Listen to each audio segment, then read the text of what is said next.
of course, any company that's very much just starting out trying to prove, like, there's no way any company is going to just go straight into big brand investments, and wait 12, 18 months hoping for something to pan out. Like, there's a reason that people start with that short-term payoff. So, prove that, whether it's to, another round of funding for acquisition or things like that. But the need for that to shift over time, I think, is where people miss. I think, like you said, the goal setting and sort of expectations doesn't start to shift, and you keep getting these super aggressive goals that just force teams into that short-term view. And it really is something that just builds over time. Even thinking at Sprout and a number of companies that we've worked with, like, it doesn't start out that way, but as you get more momentum, it opens you up to have some of those things that you can say, you know what, we're going to invest in that.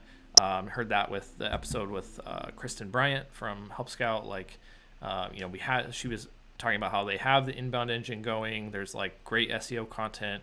Now let's look at, like, how do we start to make some of these bigger bets and build that. So I do think it is a bit of a progression, but more often than not, it does seem, like you said, that companies are sort of getting in that trap of aggressive goal setting that just sort of pigeonholes the team, and they're sort of forced into that. Yeah. I also, and I think this might have come up on the that last episode too with Kristen, was just that idea of being bought in based on just experience, right? Like from a leadership Yeah. level.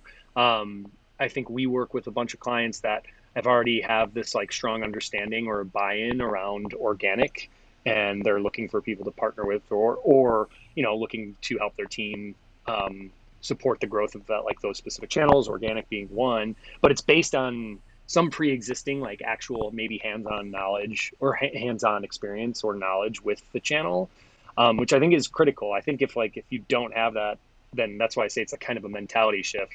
You're Mm-hmm. you're going to be going swimming upstream a bit in terms of trying to change short term to long term, right? They're going like, well, organic or SEO and PP, like these things need to pay off quickly because we have investors or this and that, and Yeah. we need to grow quickly. But I think like you can tell the difference between a team or even a leadership team that is going to make these investments or bets just based on some sort of experience with it in the past.